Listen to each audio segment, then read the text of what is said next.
Okay, I'm going to go ahead and get us going. And if more of the class is able to join as we go, then they can catch up. But thank you both for joining me tonight once again here in week 3. As far as announcements for the class,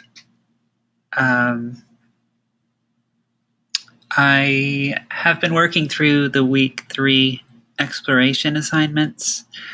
I like to get those out of the way as quickly as I can so I can talk about them during the go-to sessions, and then I'll be getting on top of the week 2 mood board projects as well. So look for that really soon.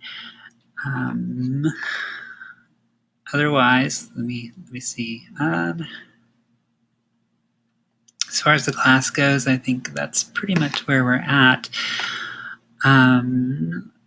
And of course, I don't usually bring personal stuff into the class, but as everyone probably knows, it's been a pretty tough few days here in Orlando, and very few of us are not either directly or indirectly affected. And to everyone who is dealing with that and going through that, my heart certainly goes out to you all.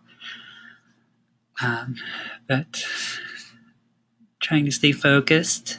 Hope you guys are doing okay. Did you have any questions or any concerns that I could address before we get into this week's material?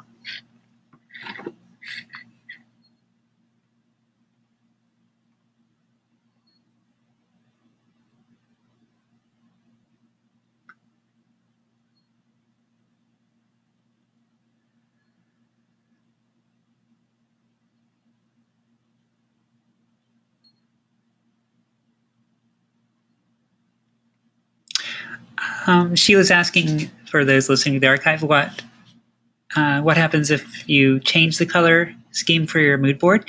The mood board is a living document, and so it's going to change and evolve as your project develops and your vision for the project crystallizes. So yeah, you definitely can change your color scheme. And I'll take a look at that. If you let me know that there have been changes, I will take a look, even if it's not based on my feedback from the previous submission, just to give you my own input. Of course, unless you're correcting some concerns that I indicated, it's not going to necessarily change the grade for that assignment, but I will certainly give my feedback.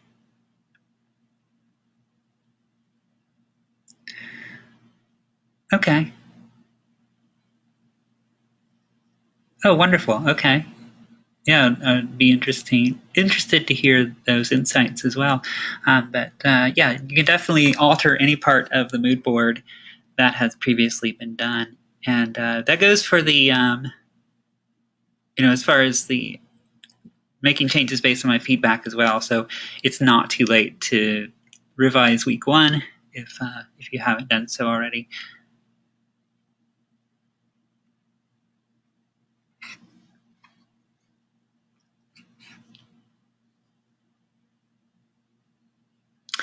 Was there anything from that conversation that you would want to share that might be of benefit to the class in general, or was it more specific to the work that you're doing on your own mood board?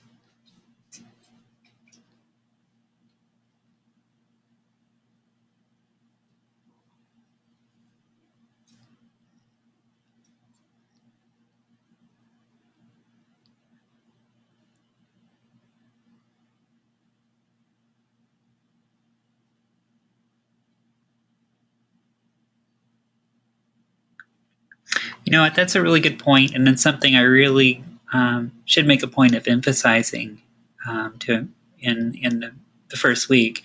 And for those listening to the archive who can't see the chat, it's Sheila says that she would say that if you don't have specific words picked out from your mission statement that relate to the feel that you want to give, it might not feel as cohesive. So, yeah, and that's something actually I will make a point of, is picking out those key terms that that describe the feeling that you want to capture, and the major themes, because that's really where those visual themes come from if you have specific ideas that you want to get across.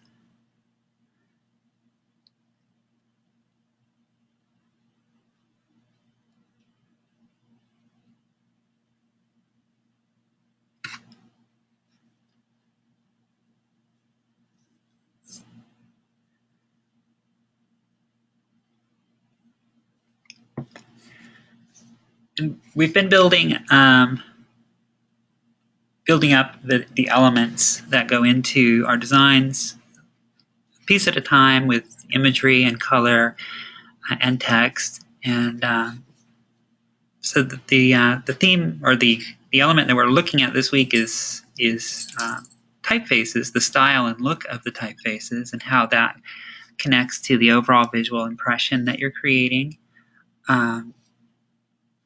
If we're all pretty much inundated with media and advertising and branding in day to day, and so we really probably pretty intuitively recognize the impact that the typefaces can have.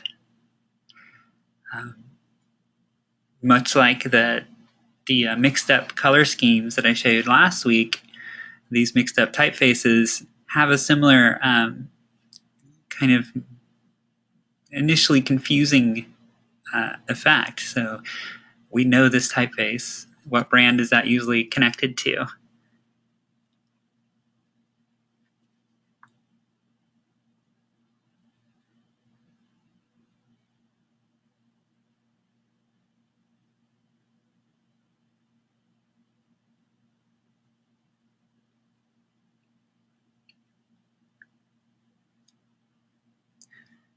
Yeah, and that's Coca-Cola. You don't have to see the words to recognize that, and it's probably a surprise when you see that it doesn't say Coke or Coca-Cola, it's Google. And so it points out that the visual style is actually what's doing the communicating, much more so than the words themselves. Even though this says Macintosh, we still have McDonald's called to mind.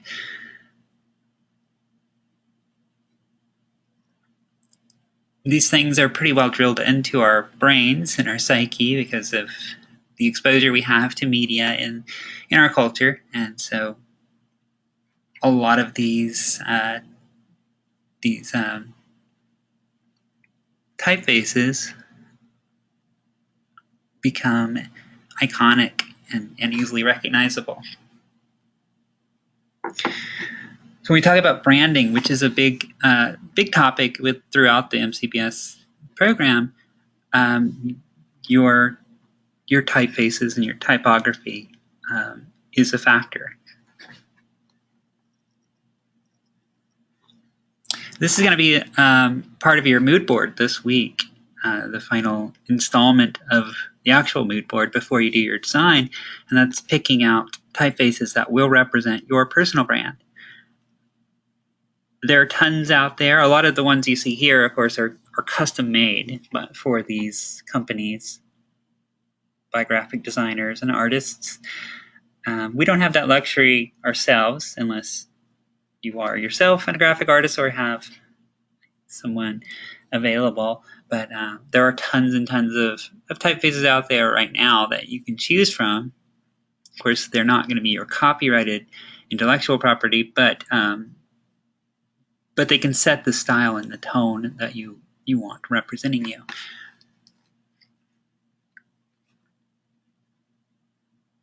Just like the colors and the logo designs, this part of branding is consistent and cohesive. So across the board, you will see those typefaces appearing on packaging, websites, commercials, signage, what have you. And that's how that becomes iconic. That's how that Coca-Cola logo is drilled into our collective psyche.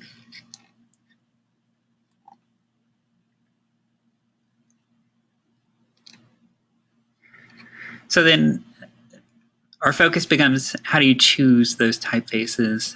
How do you go about picking one that suits your the impression that you're going for? This is actually very similar to what you mentioned, Sheila. It goes back to those themes, those ideas from your mission statement that you want to express, since that is our focus for this project. There are certain adjectives or certain nouns that you can pull out of that mission statement that will guide you in this effort.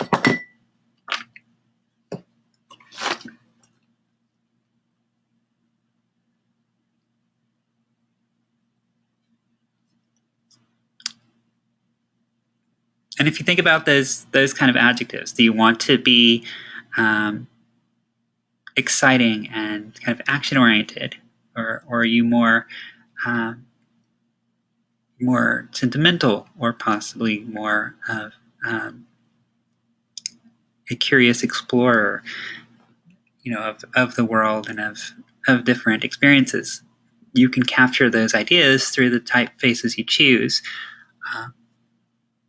The two that I have here are some that show more of an exciting and action-packed look. A lot of times those are very bold, a lot of capitalization used throughout. And a lot of times a sense of movement is instilled in those with the text effect. This Superman swoosh as he's flying up into the air, or the kind of sweeping shape created by the Thrilling Tales title that gives that sense of movement and lends itself to that feeling.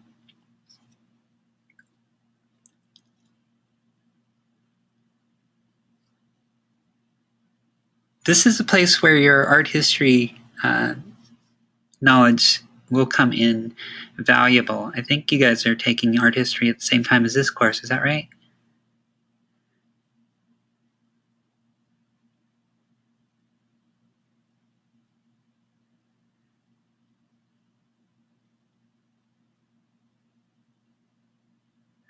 Oh, okay. Yeah, I believe my campus students must be taking that, because then they rearranged the sequence recently. But recognizing the kind of the history of different typeface styles can be very valuable, especially when you have typefaces like Rockwell. That is kind of old-fashioned. It is, the name Rockwell, I don't think it comes from Norman Rockwell, the painter from the early 20th century, but it certainly has the feel of sort of that time period. And so, using that typeface is going to give that more sort of old Americana feel. There's the American typewriter typefaces that are in the style of old-fashioned typewriters, mechanical typewriters. And if you use that, that's the impression that you're going to give. These two are two of the pieces from your exploration assignment that were chosen. Both of these have very historically specific typography. The one on the left is very much in the style of the 1800s, with the lettering. And one thing that's very telling about the time period is this line, "the last year or the last day must come." The S's are made in the style of, they look like the letter F, and that is a very, very antiquated style. And similarly, the one on the right is made to look like a vintage newspaper. and the typeface is very much in that style. So it's going to evoke thoughts of that earlier time period. And this is something to be careful of, because if you aren't aware of that, of the time periods that some of these things are connected to, you might accidentally bring in associations that you weren't intending. I see a lot of Art Nouveau style lettering, as well as Art Deco style lettering that is made use of, and it has a very visually attractive look, but it is very, to anyone who's aware of that period in history, it will immediately have those associations.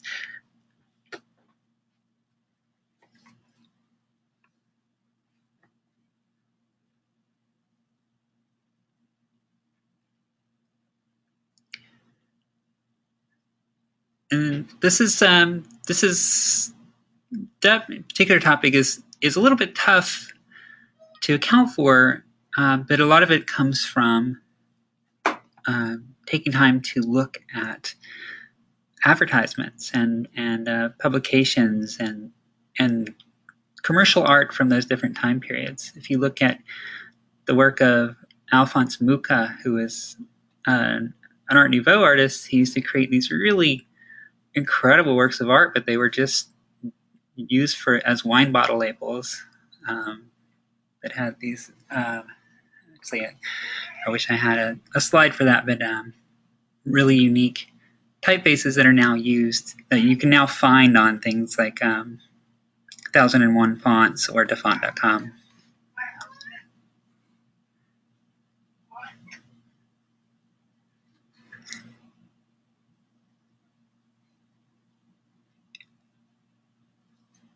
This one actually ties in well with what we were saying about pulling those keywords from your subject, or in this case your mission statement. But in this design, this is Ralph Waldo Emerson's Nature, and this was someone's example from exploration, and it takes a very literal approach to the typography by actually spelling out nature using nature.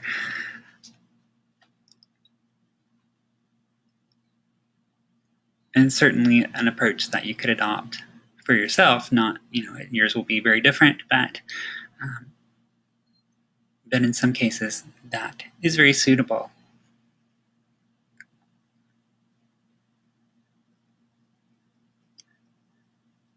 And sometimes it just takes a very small adjustment to give a typeface more of a sense of action and movement.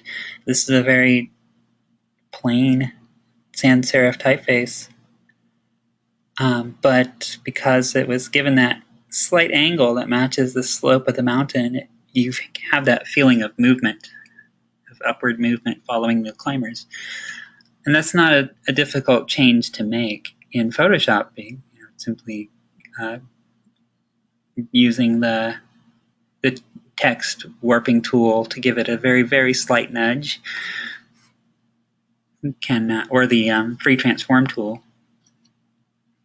can create that effect.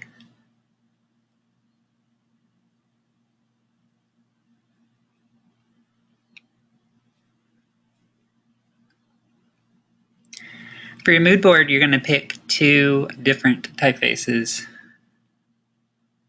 And I was calling these the heading typeface and the body text typeface. It might be more appropriate to call these the main typeface and the accent typeface, since we're not really writing heavy bodies of text copy in this particular project. But sometimes you will be, so it's certainly good to be aware of that terminology. The body text will be the content of your website or of the documents you might compose. And typography is important for setting a brand. The typeface is used in your logos and in your headings and titles and banners, but also just the commonplace typeface you use for your content can also set the mood for your brand as well. If you choose a serif typeface that has the little extensions, the little hooks on the corners of the words, a lot of times that's seen as being more classic, more old-fashioned, maybe more conservative or business-like. Whereas this that you see here is sans serif, is a little more modern, a little more more plain and straightforward and utilitarian. And there are many different variations on this, which I will actually, I believe I have a slide coming up that has some examples.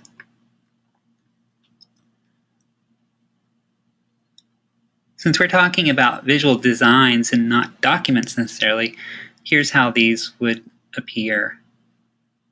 Your heading text, which can also be called a display text, is your main titles. And the body text or the accent text would be the small details.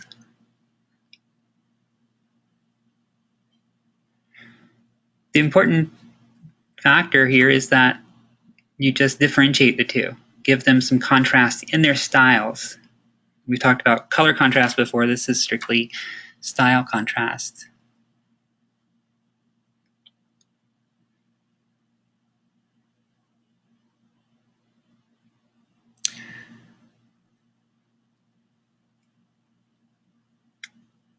And yeah, these are the slides I was mentioning. I got a little bit ahead of myself, but when you pick your body text, the important factor is that, or the accent text, the important factor is that it's readable, that it's easily legible.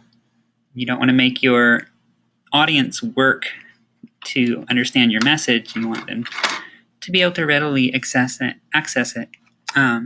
So common serif and sans serif typeface are ideal. Avoid things like script fonts, really stylized fonts that can become an eye strain, that are not easily readable and unclear. Sometimes these are fine in small amounts, but when you get into really big blocks of text, then you're going to make your reader crazy because it just starts to blur.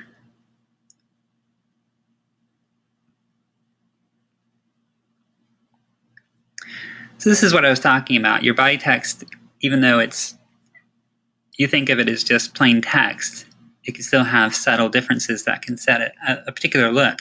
Look at the difference between Futura and Helvetica. Futura has that ultra-modern look. Helvetica is more traditional and a little more business-like. But both of those are viable choices. Same thing for the serif typefaces, with something like Baskerville and being very, very old-fashioned, traditional-looking. There's that Rockwell with its very iconic look of early to mid-20th century signage, or Lucida, which is a little more elegant. So it really depends on those key terms, that style that you're going for.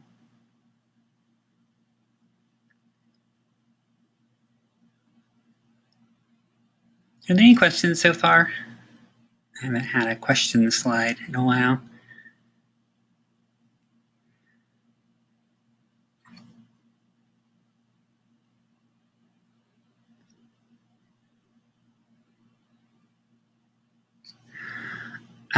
And the question is, can I use capital letters to write my mission statement, or would it be better just for a few words?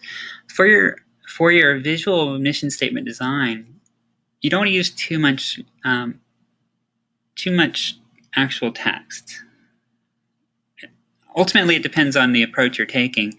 If you want to include the full text of your mission statement, you can, but really the idea is that you want to convey that idea, that feeling, in a way that's expressed through imagery with enough wording to give it meaning. As far as capitalization goes, you, much like what we saw with the book covers, a lot of times they use all capitals to give emphasis. So if you want to call attention to something, keywords, or a particular title or phrase, put it in all caps, make it heavier, then it will become more attention-getting. And that's something we'll get to with visual hierarchy in a moment. But yeah, there isn't necessarily a restriction the way you would have in say, writing a document. You would generally avoid using all caps. Or if you're writing an email and it looks like you're shouting, this is a little different. This is more of a graphic design type context. Hopefully that answered the question. Okay.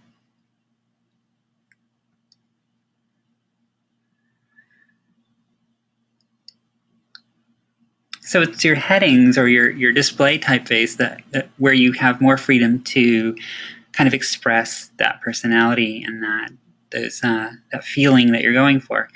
Whereas your body text you want to make clear and readable, this can be a little more stylized. The real rule is to differentiate your display text from your body text in some way. The easiest way is to alternate between sans serif and serif. So here you have a sans serif title with serif typeface for the body. By the way, these little hooks that you see, here's a better look, those are serifs, and that's why those are called serif typefaces. And that can go either way. Serif typeface headings with sans serif body text, or vice versa. Sometimes, like in the case of Helvetica New and a few others, there's different variations on the same typeface, and you can use the same family for both. Some are made to look heavier and bolder, and that'll easily differentiate the two. And the reason we do that, the reason you want your headings to stand out, is so that your viewer can easily scan the page and find the information they're looking for. In an ad design, it's a matter of making the main headline, the main subject stand out, and then giving the details, the good-to-know information in the body text, in the fine print.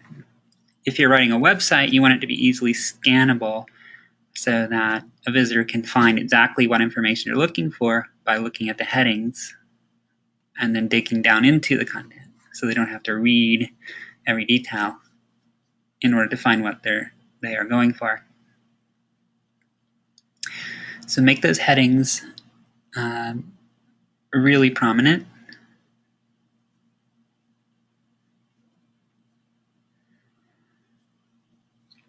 To some extent, pairing typefaces is a bit of an art. You kind of have to try some out and see how they look together. Sometimes even if you use that rule of thumb of sans serif paired with a serif, they clash a bit. Sometimes it's good to just open up a blank Word document and try a few out.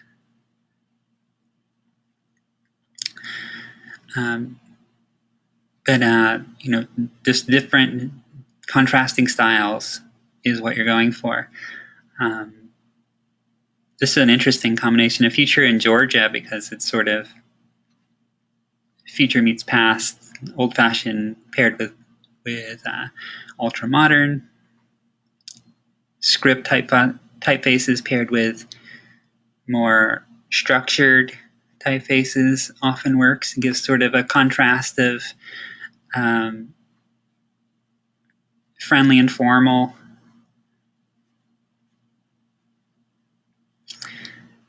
And many different examples. So, really stylized, like with hominins or a lot, paired with something more more businesslike and readable.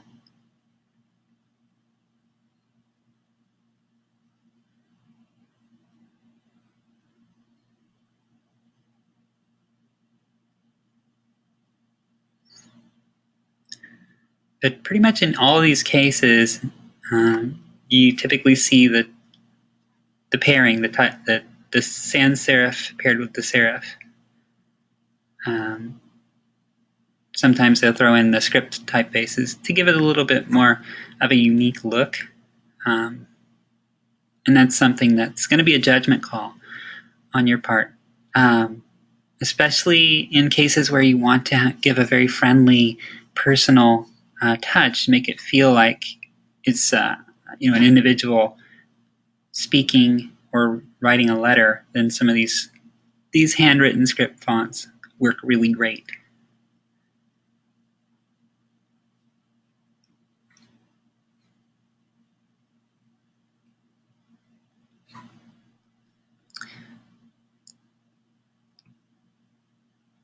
And this goes back to this paying attention to those themes, those ideas, and those keywords from your subject.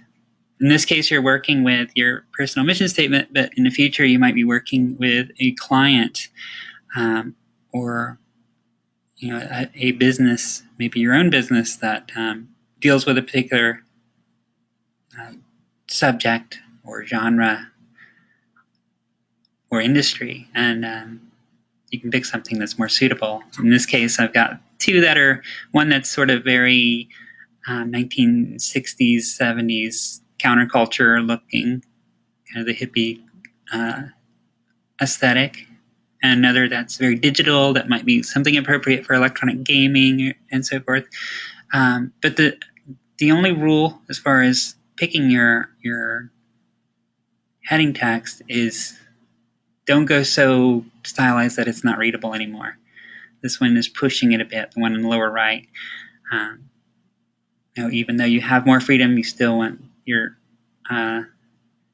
audience to be able to read it and recognize it.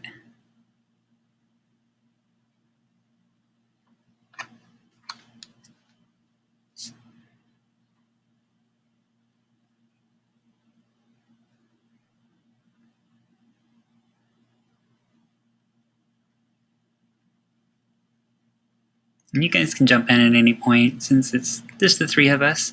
I'll pause periodically, but if you have any questions, don't hesitate to post them or turn on your mics and ask away.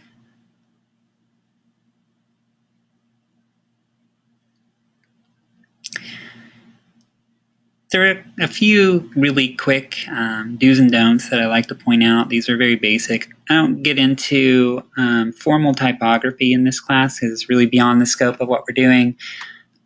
There can be, and there actually are, courses dedicated entirely to that for graphic designers and so forth. But with kerning and leading and various other topics. But just as far as creating your documents, creating your websites, graphic, advertisement designs, or even title screens for videos, certain things that are good practices and good things to avoid. Those fundamental is don't choose form over function.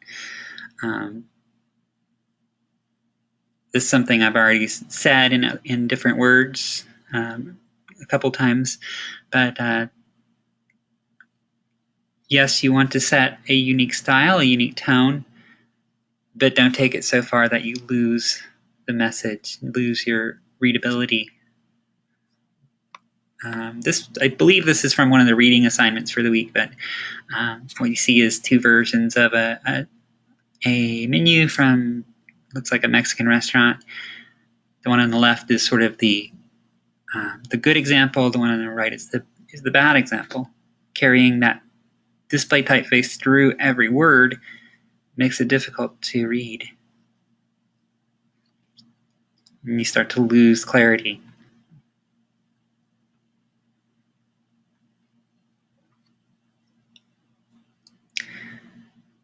You also have to consider that that your audience may have different degrees of visual perception. They might be visually impaired to some extent. Sometimes you have color blindness. You have a variety of other possibilities that that should be taken into account. So where it might be readable to you, you're very familiar with the content. So something like this typeface, once you get into heavier blocks of text, is just a mess. It just it becomes kind of a blur. Whereas down on the left, this more traditional sans serif font is ideal. It's easily readable. This is actually possibly the one thing I see the most, and that's using too many typefaces. I really wouldn't recommend using more than 2 unless you have a specific artistic reason to.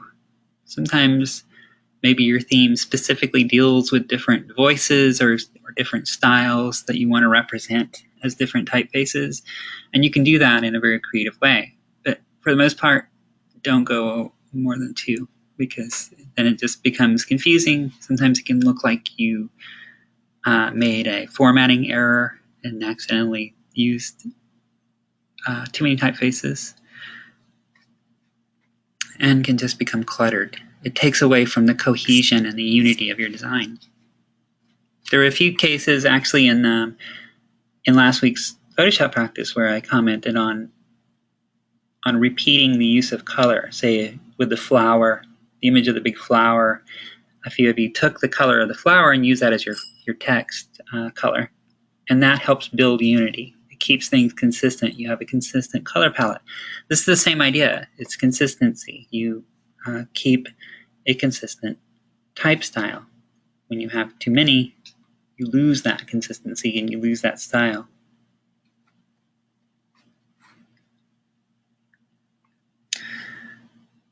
Contrast is vital, and I need to include an example when text is put over a busy photograph, because that's something that we're dealing with. But really look at your text. Take a step back and look at your work. If that text starts to blend in with the background, then it's problematic. The most ideal situation is a light, dark text over a light background.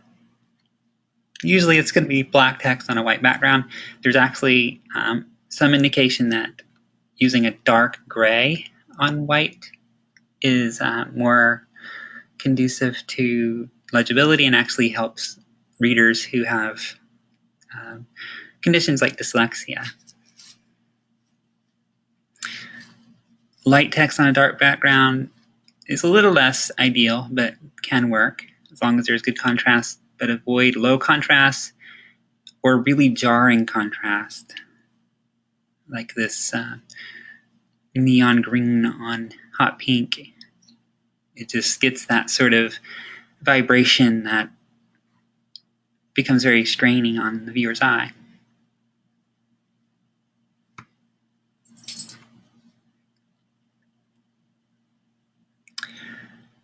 And here's an issue that I see with people who are just getting started with design. Take a look at this image and tell me how you would read this message.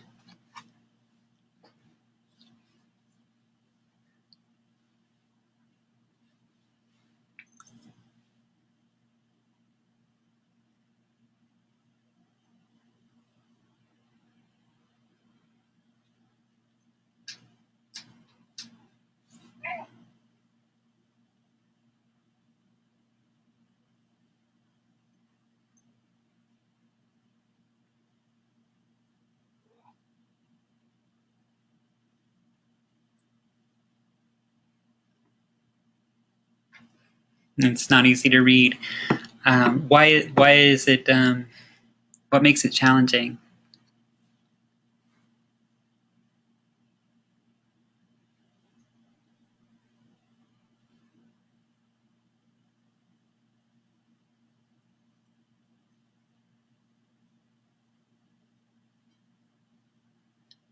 Right.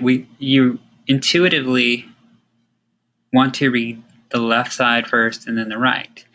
Our languages, most Western languages especially, read left to right, top to bottom.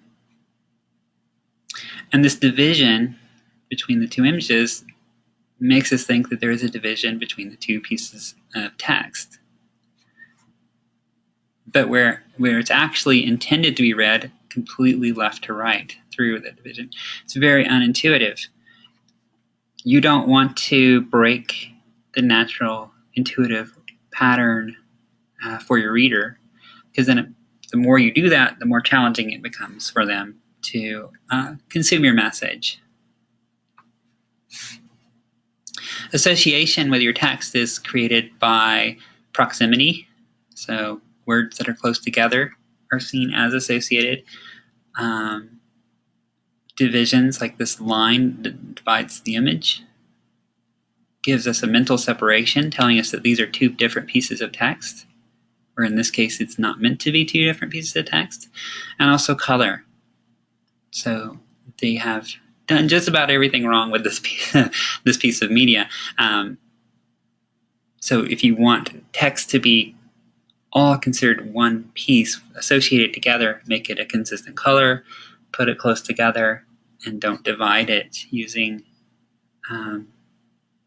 these kind of visual separations.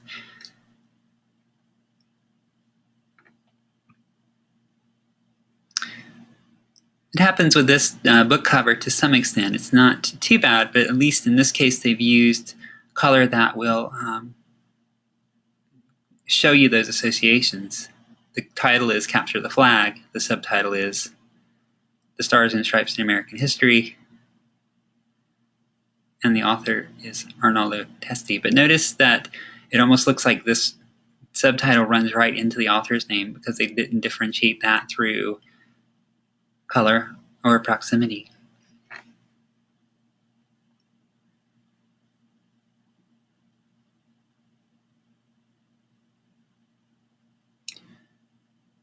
And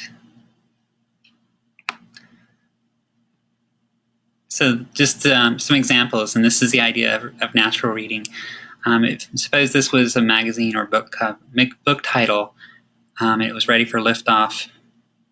Aligning it to the right starts to take away from your intuitive reading pattern. Putting it in an unexpected order will take away from that. So unless you're speaking like Yoda, liftoff ready for is not going to communicate properly. So as much as you can, stick to the left to right, top to bottom arrangement. Within reason, I mean, there's certainly room for some creativity, but don't break too much from the intuitive reading patterns.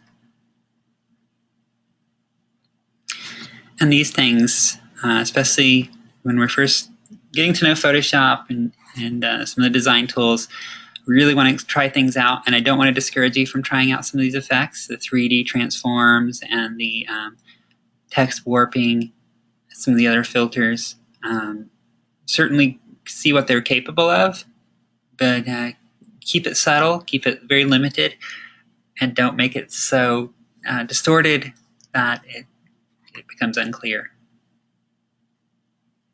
So avoid these.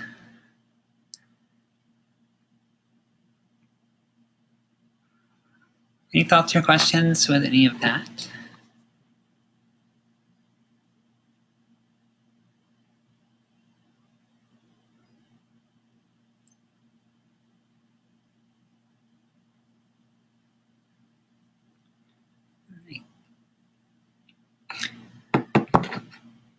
So we're introducing typefaces as sort of the new element that you're adding to your mood board, but I also want to talk about the topic of visual hierarchy, and these are actually two separate issues.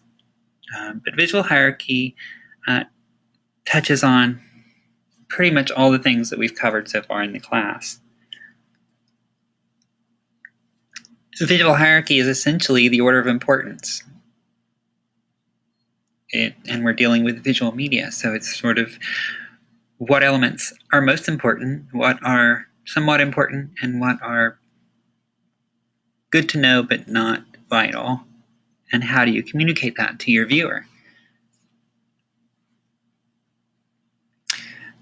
One thing I realized is that after I introduced this topic to the course was that the word hierarchy isn't that commonly encountered. So just to give some context, a hierarchy is a classification. It's putting things in order of importance. One that's familiar to many of us is sort of the medieval social structure with a hierarchy of people within the society, so peasants, the common people being sort of at the bottom of the hierarchy, and then the knights and the nobles that own the land, and then the king and queen, the royalty, at the top. So it's just that ordering. We're dealing with visual media, so not social structures. So in that case, it is the dominant elements that you notice first, what grabs your eye right away, the subdominant elements that you will notice, after these dominant elements grab your attention, and then the little fine print, the details, the background, things that add to the overall impression but aren't vital.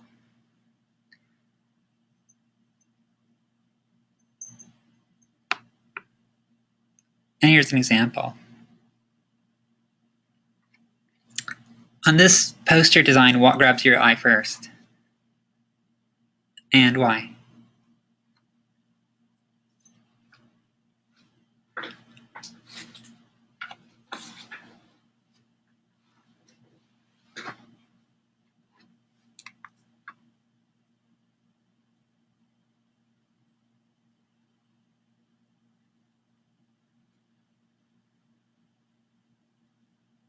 Ignoring the triangle on the side.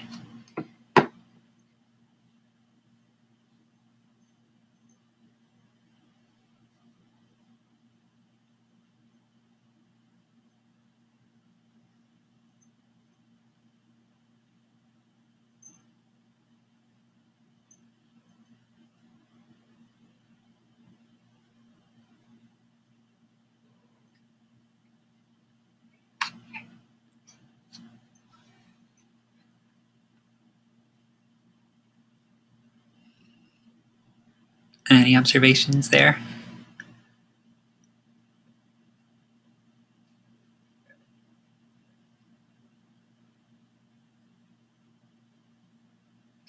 Okay. And yeah, and I should also indicate that the image counts too. So we're not just talking about text alone. So your comment that the coffee cup stands out as far as the image is relevant.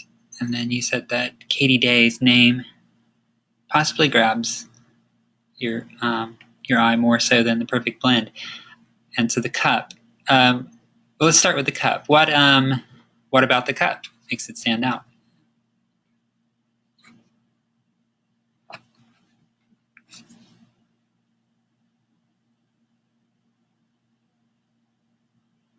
And that is the color. And you might recognize that is a red or an orange and blue complementary color pair. So it has that really strong contrast. And also it is centered. That positioning is key, putting it in that very prominent place at the center towards the top. And Sheila, you mentioned that Katie Day's name stood out more than the actual title. Would you comment on that? Like what about that grabs your attention?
And you mentioned, I think the focus is on the cup because they want you to associate a figure, the cup, instead of the title.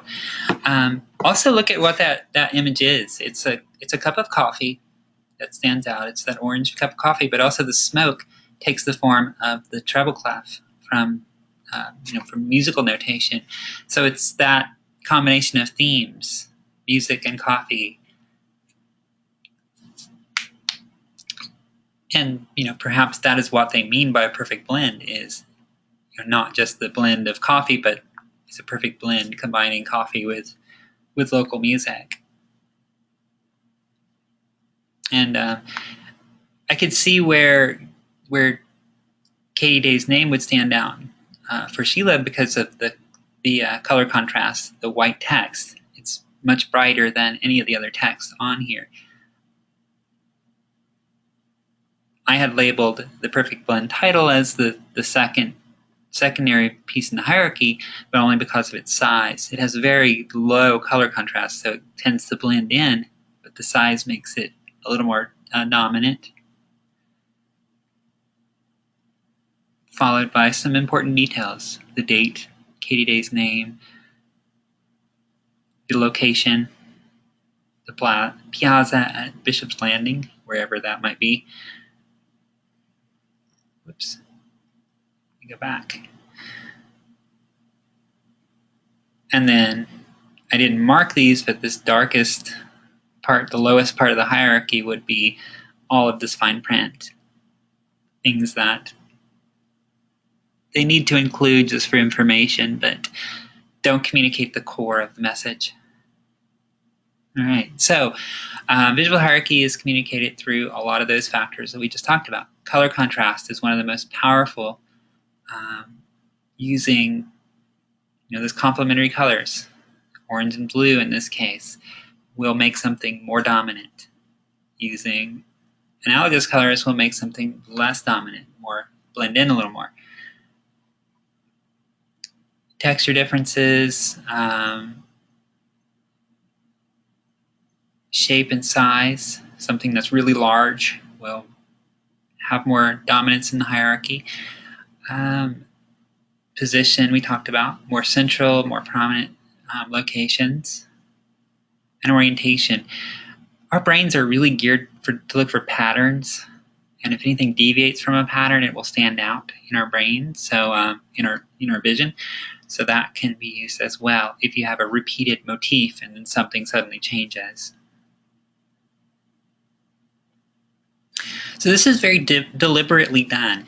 When you create your designs next week, and any kind of media that you're creating, whether it's an ad design or a poster design or even a scene in a movie, you want to think about where this visual hierarchy is going. This is probably the most straightforward visual hierarchy that I saw in the exploration today.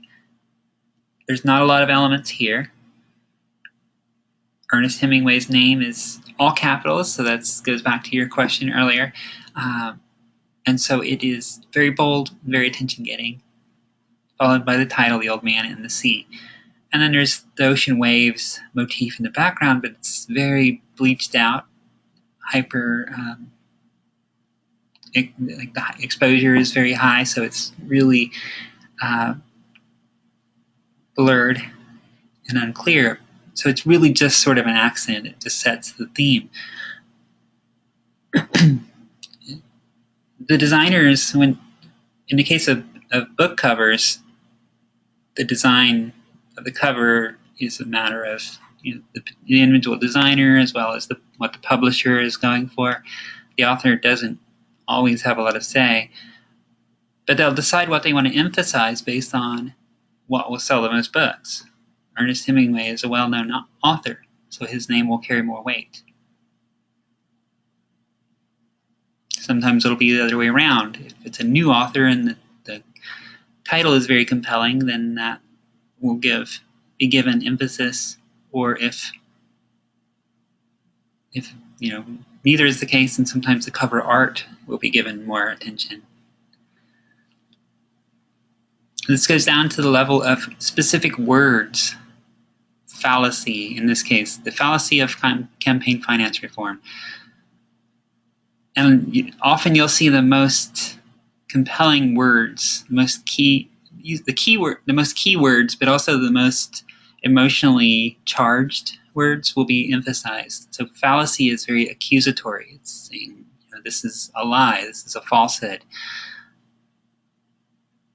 So when you see those words emphasized, it will create that intellectual challenge, that same concept that we saw with visual storytelling.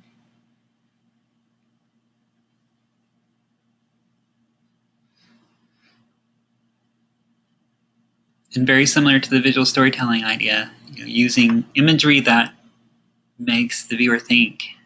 It just seems out of place. Here's a snow sled on a grassy, green hillside.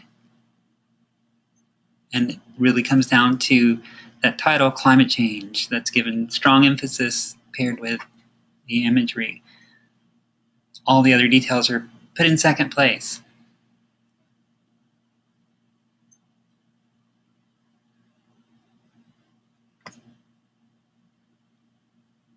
And sometimes when something isn't obviously emphasized, you can make it emphasized by pointing it out.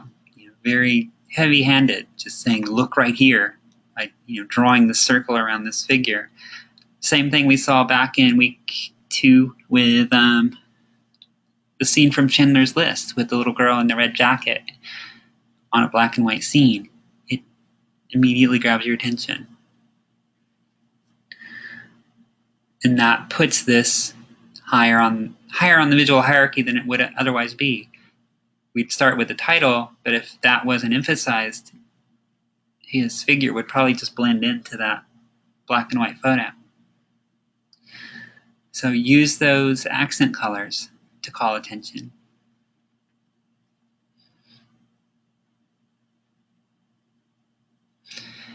Any of the topics that we talk about in this class, I really want to think of in very media neutral terms. So don't think of this as strictly applying to book covers or movie posters or ad designs. These same ideas will apply whatever medium you're working with. So website design also has a visual hierarchy. In fact, this is something that comes up in the web design course down the road for you, is how to build that visual hierarchy within your design. It tells your viewers where to look, your visitors where to look. Register now. This is something that's important on the site. So it's given this red color. The main content area is emphasized through red. It stands out using exactly the same techniques. Okay, so when you create your design in week 4 for your visual mission statement, I want to see thought put into the visual hierarchy of the design. You won't really talk about this in your mood board, but when you actually sit down with Photoshop and put it together, I want you to really decide where you want emphasis placed and how you can build that emphasis in. Use color. You know how to change colors in Photoshop now. You know how to, this week you're going to be looking at how to add new elements to a photo, bringing one thing in from it, splicing photographs together so you can pull new elements in and make them larger and smaller. And make use of all of these techniques, these color contrast, your complementary colors, size, placement, and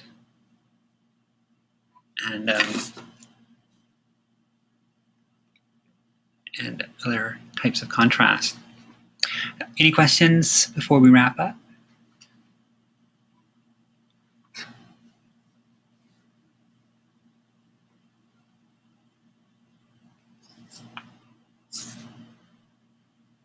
Great.